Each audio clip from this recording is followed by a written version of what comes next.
Estades? Bueno, pois entón comenzamos, José. Ben, pois boas días, gracias por estar nesta roda de prensa, tanto presencial como a través dos medios telemáticos. Ben, hoxe o que queremos é presentar a proposición de lei de modificación da Lei Autonómica do ano 2008 de Saúde de Galicia. Como é ben sabido, desde o comenzo da pandemia, desde o mes de febreiro, tanto o presidente da Xunta como o Grupo Parlamentario Popular vamos demandando ao Goberno Central a adaptación da normativa sanitaria para poder facer fronte á pandemia. Nun primeiro momento, recurrirse ao mecanismo do estado de alarma, que é un mecanismo constitucional regulado e acaído para o problema que enfrontamos entón, no que as nosas institucións e mesmo a nosa normativa legal non estaba adaptada a unha pandemia, a unha epidemia das características que hoxe xa con máis experiencia coñecemos mellor, entre outras cousas en relación cos seus efectos e a súa durabilidade no tempo. Precisamente, desde o primeiro momento, tamén dixemos que a excepcionalidade do estado de alarma, que é de seu e como a propia Constitución marca pola necesidade da continua renovación, no seu caso, co permiso do Congreso, sabemos que é unha medida extraordinaria, excepcional e, polo tanto, non boa para mantela durante todo o tempo, pois desde o primeiro momento entendimos que era necesario reformar as leis sanitarias para evitar unha prolongación durante anos dunha situación extraordinaria e anómala como é a de que o país este suxeito ao estado do alarma. De feito, a propia lei do estado de alarma, no seu artigo 12, fai unha referencia que no caso de que o estado de alarma sexa preciso como consecuencia dunha situación de pandemia, se poderá aplicar pola autoridade que asuma o mando, a central, se poderán aplicar as medidas que conteñan as propias leis sanitarias. É dicir, o propio lei do estado de alarma, cando estamos a falar de pandemia, se apoia nas leis sanitarias. E o certo é que as nosas leis sanitarias non están estrictamente adaptadas para este tipo de episodios prolongados no tempo. E como non existen normas específicas, nos pedimos que a nivel nacional, a nivel do conxunto de España, pois se reformase a Lei de Saúde Pública do ano 86, que é moi xenérica, e a nivel autonómico, evidentemente, temos a Lei de Saúde do ano 2008, que tampouco afonda demasiado no aspecto da loita contra unha pandemia como a da COVID-19. Ben, a vista de que a situación se alongaba, as administracións autonómicas foron improvisando, actuando de acordo co que se podía facer, sempre intentando respectar a normativa, e tamén, desde o punto de vista normativo, tanto o Goberno como o Grupo Popular detectaron a importancia e a necesidade de reformar a legislación, neste caso autonómica, para loitar contra a pandemia. Temos que pensar que a loita contra a pandemia exixe medidas que restrinxen, limitan ou condicionan directamente o exercicio dos dereitos fundamentais por parte das persoas, que, polo tanto, é necesario un amparo xudicial, por moito que o amparo este atribuído aos tribunais superiores despois dunha reforma exprés da Lei do Contencioso Administrativo, o legislador debe de complementar e incluso facilitar a aplicación da lei por parte dos tribunais e, por iso, entendemos que é importante axustar a legalidade sanitaria á situación e ás actuacións que van a ser necesarias durante os próximos meses. De feito, isto se explicitou de forma leal ao Goberno de España en distintas ocasións, se pediu a reforma da lei orgánica, o Goberno comprometeuse a estudiala e a facela, non se fixo, e hai poucos días o propio Congreso dos Diputados rexeitou unha proposta que ia encamiñada nesta dirección presentada polo Grupo Parlamentario Popular. Aquí nesta casa tamén o pedimos varias veces, a última delas o pasado 21 de outubro, unha proposición non de lei que saiu adiante co voto favorable do Grupo Popular e a abstención do Bloque Nacionalista Galego e o Partido Socialista de Galicia. Ben, como estaba dicindo, esta é a orixe da lei, as dificultades de manexar a pandemia só con un estado de alarma, que, por outra banda, tamén estamos a comprobar que ten dificultades para adaptarse ás distintas situacións epidemiolóxicas. Na situación actual, o marco establecido, ademais cunha duración de 6 meses, xa está sendo cuestionado por algúns presidentes autonómicos que entenden que ese marco establecido no estado de alarma non é suficiente, por exemplo, cando demandan, como ocurre en Asturias, cando demandan a posibilidade de poder confinar a poboación para limitar os contagios. Ben, todo isto nos levou tanto ao grupo como ao goberno a un traballo conxunto que aproveita a experiencia na xestión da pandemia tanto desde o goberno como nas persoas que estamos no grupo, algunhas delas tamén recentemente encargadas da xestión da pandemia no goberno, e estamos propoñendo unha reforma da Lei de Saúde de 2008 para reforzar a seguridade xurídica, para facer mellor a prevención, para que sexa máis previsible a actuación da Administración Pública e para delimitar as contornas da actuación adaptadas á situación epidemiolóxica de cada momento. A lei, polo tanto, a proposta da lei que traemos, o que fai é concretar as medidas susceptibles de ser adoptadas pola Administración, regular os requisitos necesarios para que a Administración adopte estas decisións, concretar e precisar o réxime das sancións cando se incumpren as instruccións dadas polas autoridades sanitarias e tamén o alcance das garantías xurídicas e xurisdiccionais. Quero recordar tamén ao respecto que, como vostedes saben, precisamente o propio Tribunal Constitucional, nun auto o número 40 do ano 2020, establece claramente que é posible tomar estas decisións sin a necesidade de recurrir á legislación de carácter extraordinario, sin recurrir ao dereito de excepción e, polo tanto, desenvolvendo a través de leis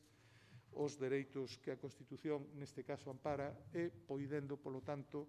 establecer eses equilibrios entre os valores constitucionais protegidos, que neste caso, como saben, son o dereito á saúde e todos aqueles dereitos que se ven afectados por las restriccións que son precisas. Ben, nós creemos que é, polo tanto, unha lei importante que paso brevemente a describir. Formalmente é un único artigo que o que fai é reformar a Lei 8 do 2008 de Saúde de Galicia, que reforma, polo tanto, a través dese artigo único, distintos artigos da Lei de Saúde de Galicia. As reformas fundamentais son no artigo 33, onde se establece e delimita e clarifica cal é o concepto de autoridade sanitaria, que é a persona ou o órgano encargado de establecer as intervencións para garantir os dereitos e os deberes relacionados coa saúde pública de todos os cidadáns. Se reforma o artigo 34 nos seus números 12, 15 e tamén no 4, no 12 para enumerar as medidas preventivas, no 15 para establecer as prohibicións daquelas actividades que poden xerar efectos nocivos na saúde pública, por exemplo, a prohibición do consumo público de alcohol en espazos abertos e públicos, e o número 4 para establecer que medios son, en caso de pandemia, que medios son necesarios aplicar recurríndose a funcionarios de distintas administracións. En terceiro lugar, se modifica o artigo 38, aquí se concretan as medidas preventivas específicas, por exemplo, limitacións de capacidade en locais públicos,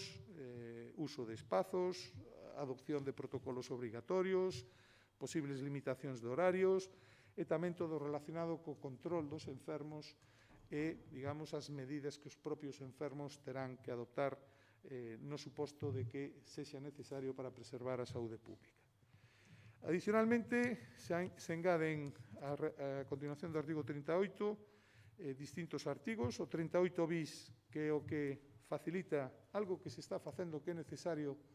que todo o mundo sabe que é necesario, pero que non ten a cobertura da lei, que é a intervención dos centros de servicios sociais, un 38 ter que establece cales son as medidas preventivas xerais de saúde pública, garantindo, en todo caso, uns principios esenciais de dignidade da persoa. Por exemplo, garantir que unha persoa ten atención alimentaria e sanitaria precisa cando se ve obrigada a estar confinado e polos seus propios medios non pode abastecerse destes produtos. Unha mínima intrusión, é dicir, que os principios de intervención sempre conlevarán a mínima intrusión ou intervención no exercicio dos dereitos individuais por parte das persoas, establecer criterios prioritarios de cumprimento voluntario, polo tanto, de adoptar medidas que permitan o cumprimento voluntario das normas, por suposto, a proporcionalidade coa situación epidémica, as decisións terán que ser motivadas, de tal xeito que será máis fácil tamén o exercicio do control xurisdiccional, deben de ser limitadas no tempo, deben de ter publicidade e, na medida do posible, tamén deben de ser exercitadas despois de que os afectados exerzan o dereito de audiencia. E, por suposto, a publicidade é nos boletíns oficiais, nos diarios oficiais, pero tamén a través de calquer outra canle de información. O artigo 38, cuáter, ten en conta as novas tecnoloxías, lóxicamente non presentes nunha lei do ano 2008, e se faculta a Xunta para poñer en marcha instrumentos que permitan controlar as pandemias, como que se está a poñer en marcha o PAS-COVID en Galicia e, polo tanto, a súa utilización, e o 38 quinquis, o último artigo 38 que se engade por sistemática da lei, se refire á cooperación entre as administracións, de tal maneira que cando, por exemplo, unha entidade local non poda asumir o exercicio de algunhas das obrigas que se derivan desta lei, sendo súa competencia, podan ser asumidas, neste caso, pola Administración Autonómica. O artigo 39 se establece a especificidade das sancións, quen ten a potestade sancionatoria, polo tanto, queda clarixado e preciso a potestade municipal ao respecto. Hai un novo artigo 39 bis que clarifica quenes son os suxeitos responsables, incluídos quenes son os suxeitos responsables en caso de menores que infrinxan as normas. Finalmente, o artigo 41 tipifica as infraccións, distinguindo entre as leves, as graves e as moi graves, que van desde incumprimentos leves, como incumprimento de algún horario por algunha persoa ou non uso da mascarilla, a graves, que xa é cando hai unhas instruccións que se incumpren e cando estamos a falar, en vez de comportamentos individuais, xa de tipo máis colectivo ou por parte de organizacións, e os moi graves, cada un deles coas súas respectivas sancións. Finalmente, no artigo 78 tamén se institucionaliza algo que foi moi importante na xestión da pandemia nos últimos meses, que son as funcións de asesoramento coas que se poden informar as autoridades sanitarias. Como saben, en Galicia hai un comité clínico coñecido que se reúne con publicidade, que informa das decisións que adopta, que recomenda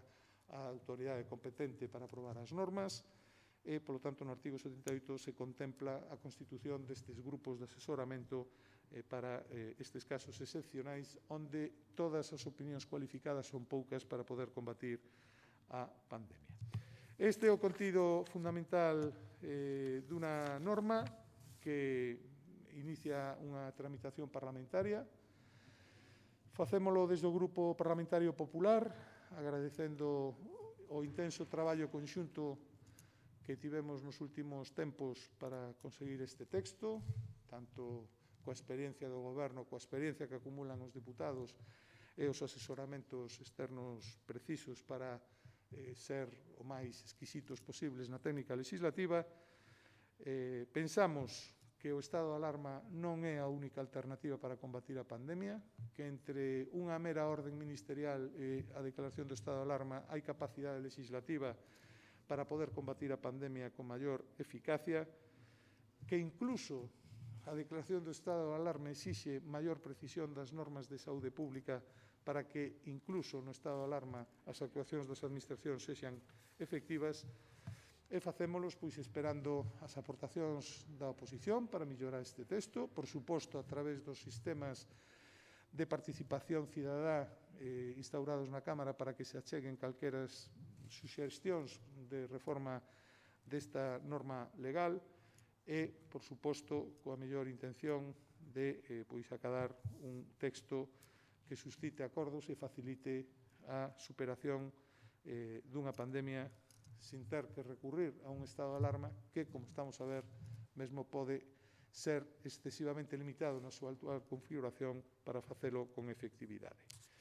Facémolo, polo tanto, pensando na saúde pública, pero tamén na saúde do noso sistema democrático, que entendemos que sairá reforzada se se atalla a pandemia sin un abuso do dereito de excepción. E dito isto, quedo a súa disposición por se queren facer algunha pregunta, ben presencialmente ou ben a través das canles telemáticas aqueles medios que nos estean seguindo. Acompáñame na rolda de prensa o Conselleiro de Sanidade, porque coñece ben as causas que motivan esta norma, os casos concretos aos que se ten enfrentado últimamente que dificultaron unha máis eficaz resposta, e a portavoz de Sanidade do Grupo Parlamentario Popular, Encarna Amigo, que vai a ser a ponente, lóxicamente, desta proposición de lei. Empezamos cos presenciais.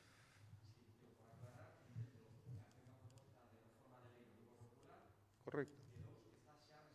É unha proposición de lei que registraremos ao remate desta rolda de prensa e distribuiremos a todos os medios, efectivamente.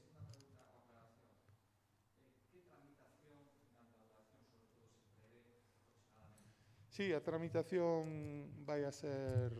de acordo co regulamento, polas contas que nos votamos, tendo en conta os trámites de publicación, etc., calculamos que poderá ser o debate definitivo para a súa aprobación no mes de febreiro aproximadamente.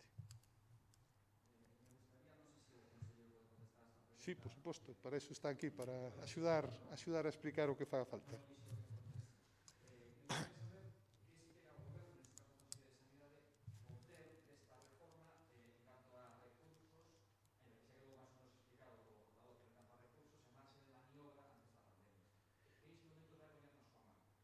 Bueno, creo que explicaba perfectamente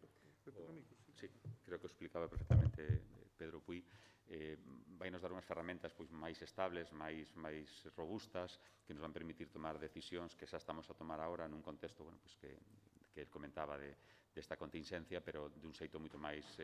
primeiro discutido e debatido, e incluso presentado en sede parlamentaria, e despois unhas ferramentas máis robustas que nos permitan tomar decisións dun xeito máis ordenado e máis, decía el, moi predictivo. A xente pode saber exactamente que medidas se van a tomar porque están perfectamente recollidas nas ordes. Aparte de incorporar elementos que non estaban na lei do ano 2008 por motivos obvios, como as novas tecnoloxías, ou as situacións derivadas especificamente das probas diagnósticas, dos cuarentenamentos, dos sellamentos, de moitas cousas que hoxe en día temos que facer dun xeito moi específico ad hoc, e deste xeito estaría moito máis organizado e estructurado.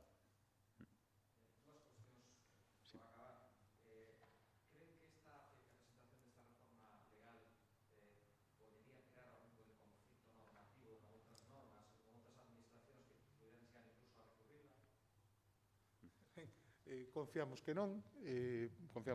obviamente. En segundo lugar, a nosa intención é mellorar un marco normativo, non contradicir o marco normativo vixente. Polo tanto, como vostede ben sabe, nesa hipótese que eu de momento non vexo como factible, pero no caso de producirse, evidentemente hai os mecanismos de cooperación entre as administracións para evitar posibles interpretacións contrarias á legislación vixente, e a nosa predisposición nesta lei é a que acabamos de resumir e que acaba de decir o conselleiro, de dotar de instrumentos que aporten seguridade xurídica á actuación da administración durante os meses de pandemia que quedan. E, polo tanto, estamos abertos tanto a suxestións desde o punto de vista social como desde o punto de vista xurídico, e a telas en conta veñan de quen veñan, sobre todo se, como vostede di, se plantexase, cousa que dubido, algunha dúbida dese carácter de conflicto entre normas de distinto rango.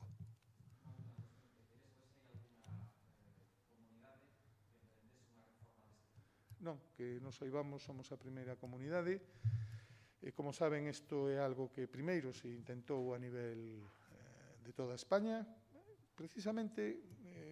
para nós non deixa de ser unha sorprendente desilusión despois de que o propio goberno de España, a través do seu presidente, que pediu ás comunidades autónomas aportacións para que puidesen loitar cando se comeza a xestionar de forma descentralizada, pediu aportacións, a comunidade autónoma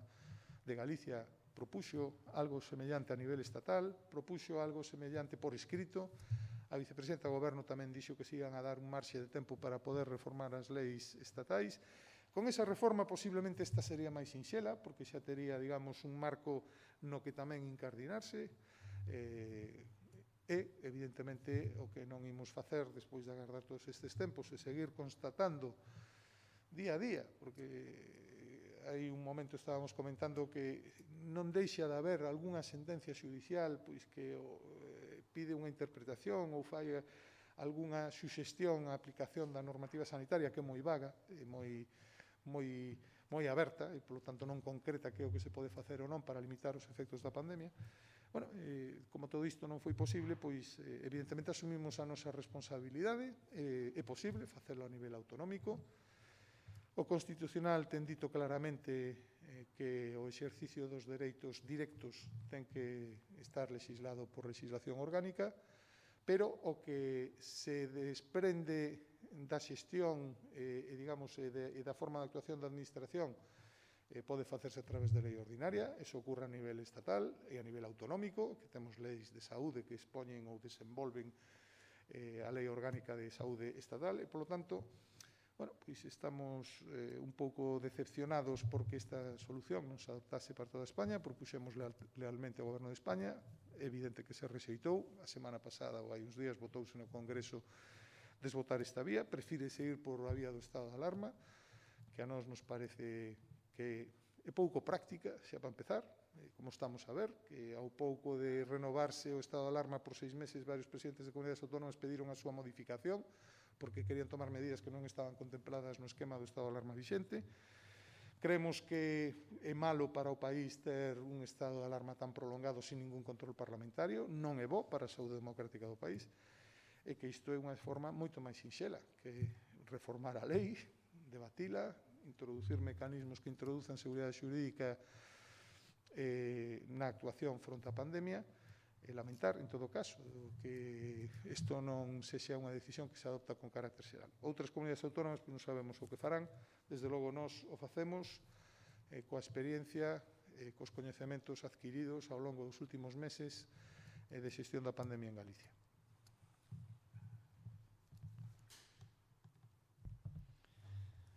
Moi boas. A nivel telemático, pregunta David de Europa Press: por que se opta por tramitar o proxecto polo grupo parlamentario e non presentalo directamente polo goberno galego? Ben, isto xa foi especificado en algunha ocasión. En primeiro lugar, porque entendemos que para actuar contra a pandemia hai que elexir entre os sistemas que son posibles aquel que permite facelo con maior rapidez.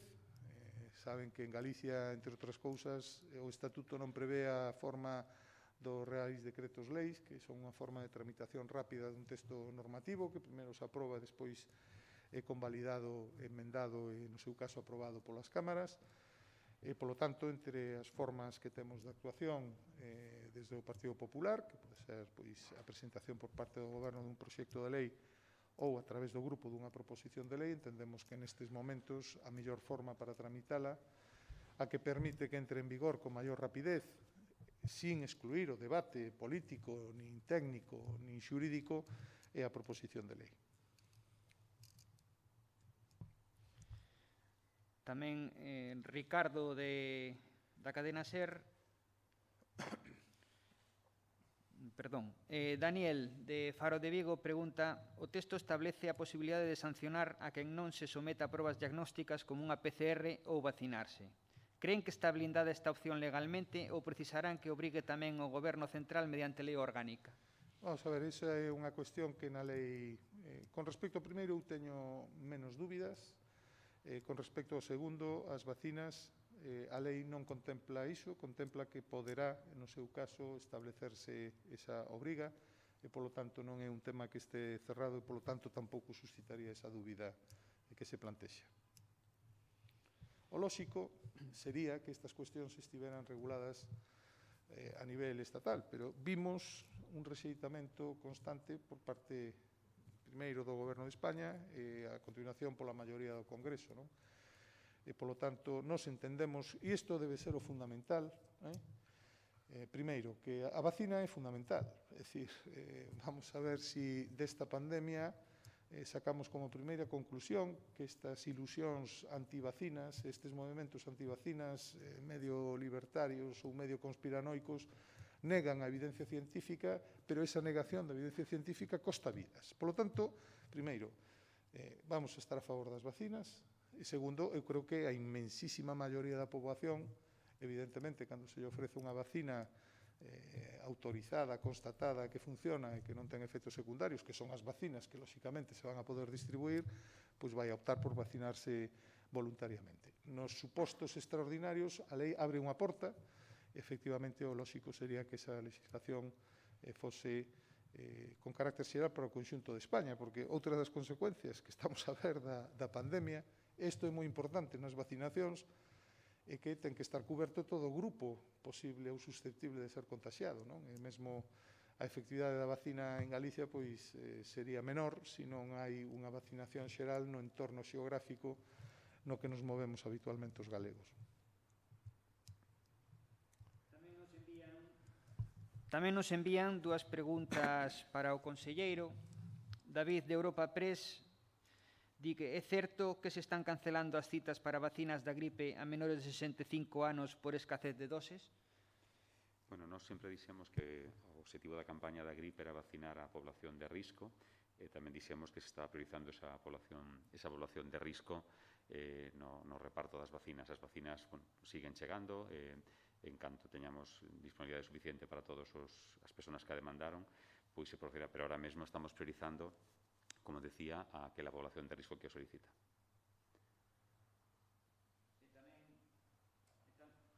Tamén dirixida ao conselleiro, Ricardo, da cadena SER, pregunta: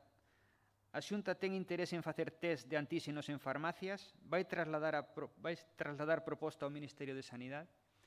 Bueno, como todo o mundo sabe, Galicia foi a primeira comunidade autónoma que recurriu ás farmacias para facer test rápidos. Foi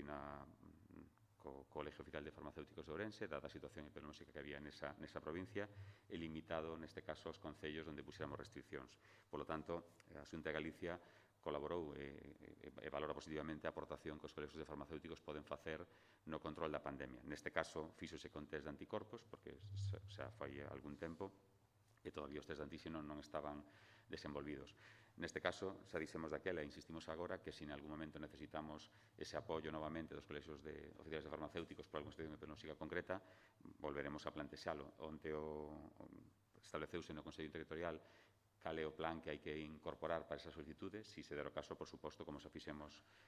nese exemplo previo, volveríamos a facer. Ben, xa para terminar, tamén Ricardo da cadena SER di que a semana que ven explicarán como será o protocolo para Nadal. A Xunta ten claro o plantexamento que fará o Goberno? Cales son os planes? Ben,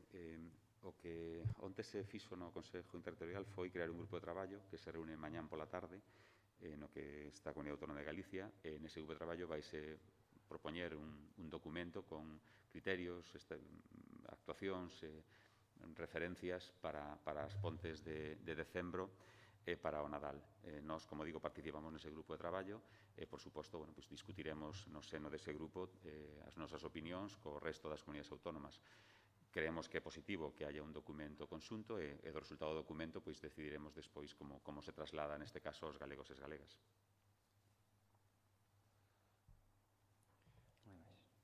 Non hai máis preguntas? Bueno, pois moitas gracias a todos, especialmente ao conselleiro que nos acompañou hoxe. Gracias.